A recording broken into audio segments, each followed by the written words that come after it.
अस्सलाम वालेकुम व रहमतुल्लाहि व बरकातुहू। प्यारे भाइयों और बहनों, रमजान मुबारक का ये पाक महीना हमारे दरमियान है। अल्लाह ताला का शुक्र है कि उसने हमें एक बार फिर से इस मुबारक महीने में इबादत करने का मौका अता फरमाया। रोजा इस्लाम के 5 बुनियादी स्तंभों में से एक अहम इबादत है।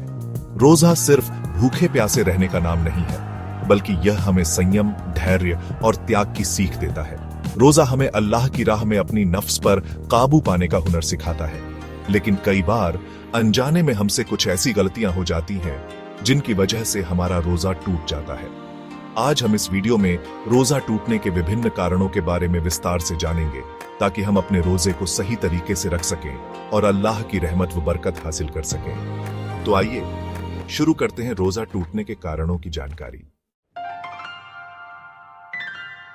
सबसे पहला और सबसे जरूरी कारण जो रोजा को फौरन तोड़ देता है, वो है जानबूझकर खाना पीना या शारीरिक संबंध बनाना।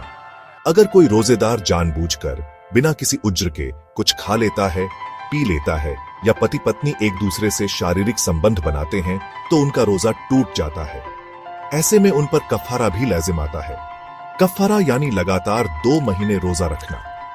अगर लगातार रोजा रखने की ताकत न हो तो 60 फकीरों को 2 वक्त का खाना खिलाना जरूरी है। यह इस्लाम के बुनियादी नियम हैं जो कुरान और हदीस में साफ साफ बयान किए गए हैं।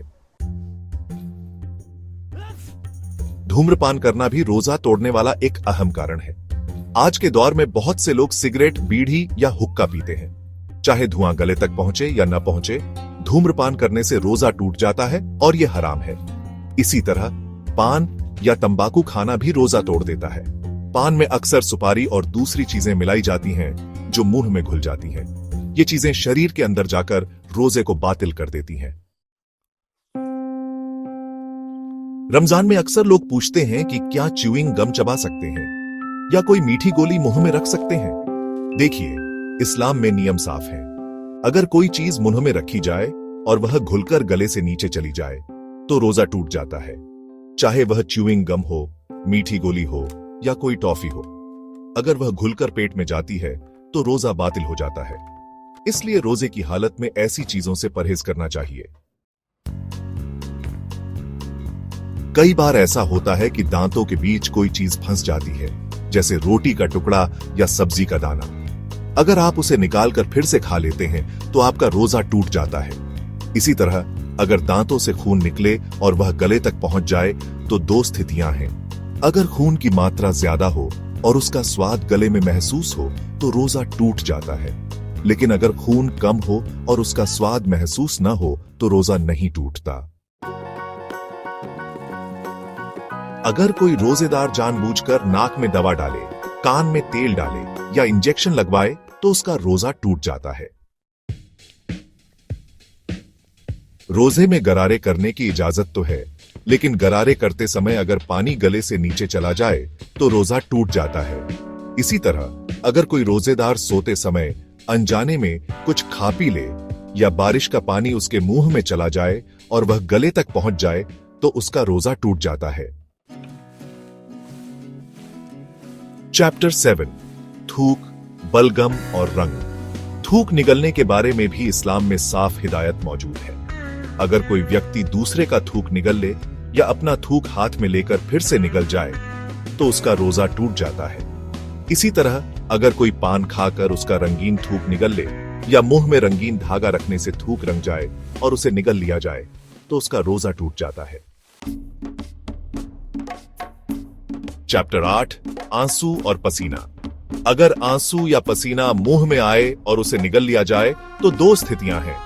अगर 1-2 बूंद से ज्यादा आंसू या पसीना निगला जाए और उसका नमकीन स्वाद मुंह में महसूस हो तो रोजा टूट जाता है। लेकिन अगर बूंदें कम हो और स्वाद महसूस न हो तो रोजा नहीं टूटता। चैप्टर 9, इस्तिंजा और नमी। इस्तिंजा यानी शौच के बाद सफाई करना।